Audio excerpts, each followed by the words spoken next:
Assalamualaikum warahmatullahi wabarakatuh. Kami dari kelompok 1 izin untuk memaparkan poster yang berisikan materi mengenai resiliensi. Sebelumnya izinkan saya untuk memperkenalkan seluruh anggota kelompok. Yang pertama ada Aisyah Nailatul Khair, kemudian ada Siti Arifin Nurul Mukmin, kemudian ada Erna Mailani, kemudian saya sendiri Ananda Aulia Zahra, lalu Destia Nur Hikmah, dan yang terakhir ada Vera Aulia Kartika. Baik, materi yang pertama ini ada pengertian dari resiliensi. Kami mengambil pengertian ini dari tokoh yakni Ray Fitch and Shedd. Nah, resiliensi menurut mereka itu adalah kemampuan seseorang dalam mengatasi, melalui, dan kembali kepada kondisi semula setelah mengalami kejadian yang menekan. Jadi resiliensi itu adalah kembali dari keterpurukan. Kemudian ada aspek-aspek dari resiliensi yang akan dijelaskan oleh rekan saya nih Arimbi. Aspek yang pertama adalah keterjangkauan atau kemampuan untuk meraih apa yang diinginkan, yaitu individu yang mampu untuk memperbaiki dan mencapai keinginan yang dituju, maka akan memiliki aspek yang lebih positif. Apabila kita takut gagal sebelum mencoba, kita tidak akan mendapat apa yang kita inginkan. Lalu yang kedua adalah pengendalian diri atau impulse control, yaitu individu yang memiliki faktor pengendalian dorongan yang tinggi akan lebih mudah dalam pengaturan emosi. Kemampuan diri dalam mengatur dorongan penting untuk menjaga agar setiap perilaku yang kita lakukan masih dalam kontrol dari diri sendiri dan tidak lepas kendali. Causal analysis, yaitu analisis penyebab masalah adalah kemampuan untuk mengidentifikasi penyebab dari sebuah peristiwa yang dialami. Hal ini penting untuk menjaga diri kita agar tidak mengambil tindakan yang salah dan merugikan diri sendiri ataupun orang lain. Lalu yang keempat adalah efikasi diri. Efikasi diri menggambarkan sebuah keyakinan bahwa individu dapat memecahkan masalah dan dapat meraih kesuksesan. Dengan adanya keyakinan ini, kita menjadi termotivasi untuk memecahkan masalah dan yakin bahwa masalah yang dihadapi mampu untuk dilewati. Lalu yang kelima adalah optimis. Optimis adalah kepercayaan pada diri bahwa segala sesuatu akan dapat berubah menjadi lebih baik, mempunyai harapan akan masa depan dan percaya bahwa kita dapat mengontrol kehidupan seperti yang apa kita inginkan. Baik, kemudian yang keenam itu ada empati. Nah, empati ini adalah kemampuan untuk ikut merasakan atau mengidentifikasi diri dalam keadaan, perasaan, atau pikiran yang sama dengan orang lain atau kelompok lain. Nah, empati ini juga membantu kita untuk peka terhadap perasaan orang lain dan mengurangi resiko terjadinya konflik. Kemudian yang terakhir itu adalah pengaturan emosi atau yang biasa disebut dengan regulasi emosi. Ini adalah kemampuan seseorang untuk tetap berada pada keadaan tenang dan terkendali meskipun pada kondisi yang menekan. Nah, dengan kata lain, sejauh mana kita dapat mengendalikan emosi, khususnya emosi negatif ketika kita tengah mengalami kegagalan. Kali ini kita akan menjelaskan hasil riset kami mengenai resiliensi. Yang pertama itu yaitu regulasi emosi dan resiliensi pada mahasiswa tahun pertama. Jadi penelitian ini bertujuan untuk mengetahui hubungan regulasi emosi dan resiliensi pada mahasiswa tahun pertama di Universitas Ahmad Dahlan. Jumlah aspek dalam penelitian ini ada 75 mahasiswa. Korelasi produk momen dari persen digunakan untuk menganalisis data penelitian. Hasil penelitian ini menunjukkan bahwa ada hubungan positif yang sangat signifikan antara regulasi emosi dan resiliensi. Yang kedua itu ada peranan spiritualitas terhadap resiliensi pada mahasiswa yang tengah mengerjakan skripsi, yaitu mahasiswa yang sedang dalam proses penulisan tugas akhir menghadapi tekanan yang lebih berat dibandingkan dengan mahasiswa pada umumnya, baik dari faktor internal ataupun eksternal. Faktor internal meliputi kemalasan, motivasi rendah, dan takut bertemu kesulitan, menyesuaikan ide dengan pembimbing, dan lain-lain. Sedangkan faktor eksternal meliputi minimnya waktu bimbingan, kesulitan mencari tema dan judul makalah, serta gagal untuk menyelesaikan proses penulisan. Jika mahasiswa tidak mampu menyesuaikan diri dengan kesulitan, kondisi seperti stres, frustasi, dan kehilangan motivasi mungkin akan terjadi. Oleh karena itu, mahasiswa yang sedang dalam proses penulisan tugas akhir mungkin membutuhkan resiliensi. Resiliensi adalah kualitas pribadi yang memungkinkan seseorang untuk bangkit ketika menghadapi kesulitan.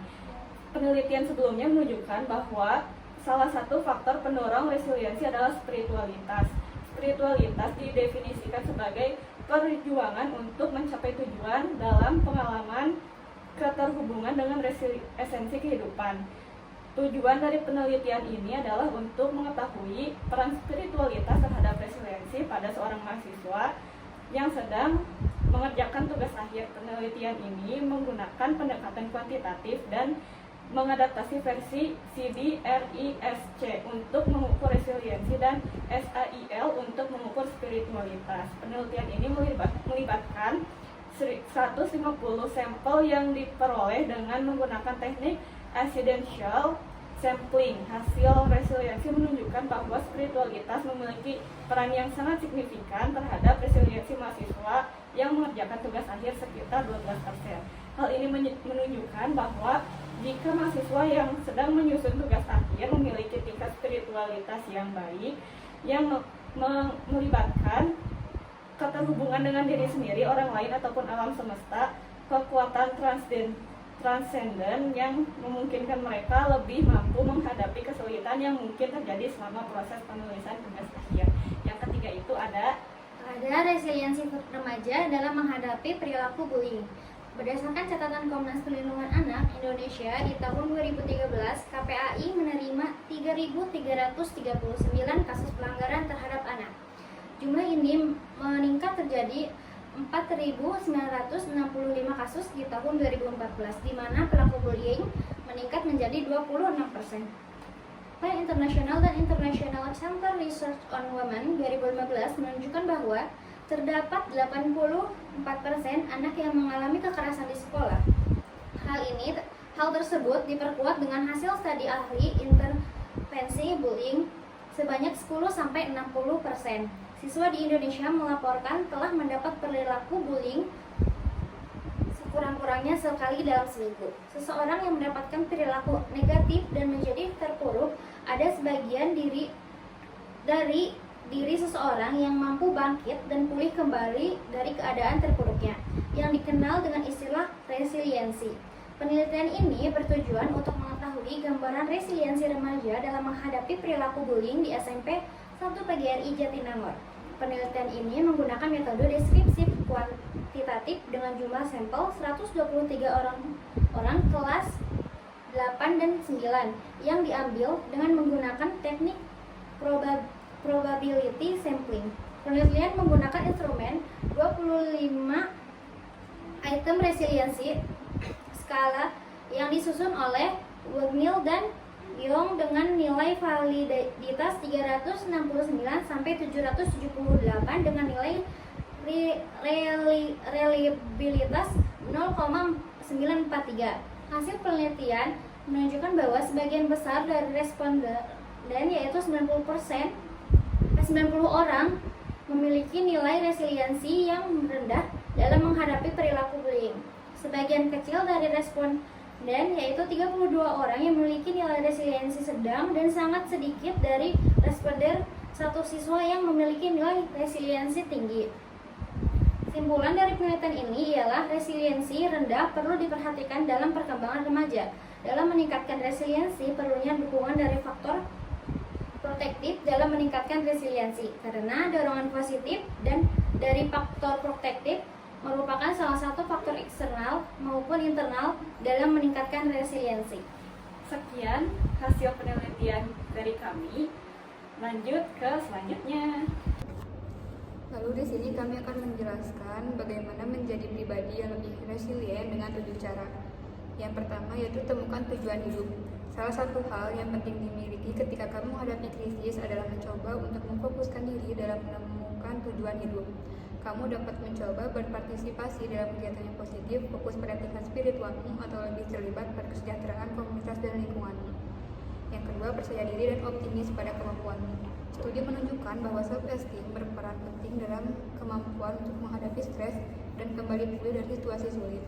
Sehingga percaya dan optimis bahwa apapun masalahnya pasti bisa kamu hadapi merupakan hal penting dalam meningkatkan resiliensi.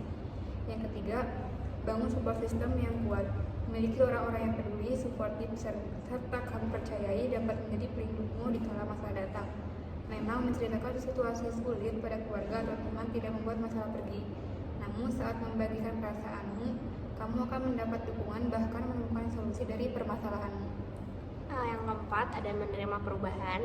Nah, menerima perubahan ini adalah bagian penting dari resiliensi. Nah, kamu tuh akan merasa lebih baik dalam merespon masalah jika kamu tuh bisa belajar untuk mudah beradaptasi juga dengan perubahan. Individu yang resilient biasanya menjadikan momen sulit sebagai kesempatan untuk dapat mengembangkan dirinya. Yang kelima, don't forget to take care of yourself. Nah, seringkali tuh kalau misalkan kita mau menjadi pribadi yang lebih resilient, kita tuh melupakan hal-hal yang penting kayak contohnya makan ataupun kayak tidur yang cukup. Nah, jadi jangan lupa untuk memenuhi kebutuhan-kebutuhan tersebut. Yang keenam, aktif mencari solusi. Nah, studi itu menunjukkan bahwa individu yang secara aktif mencari solusi akan bisa menghadapi permasalahan lebih baik. Ketika menghadapi permasalahan tuh, fokuskan diri kita untuk melihat masalah dengan kritis dan cari kemungkinan solusi untuk bisa menyelesaikannya. Uraikan solusi tersebut menjadi bagian-bagian kecil agar kamu dapat menyelesaikannya dengan mudah. Yang ketujuh, jangan menyerah dan coba lagi. Nah, proses membangun resiliensi ini tuh tidak sama buat setiap orang. Mungkin ada yang sekali coba langsung berhasil, namun tak jarang juga ada yang membutuhkan waktu lama. Sehingga jangan berkecil hati jika kamu masih kesulitan untuk menghadapi krisis atau masalah. Coba lagi untuk melatih dirimu menjadi lebih resilient.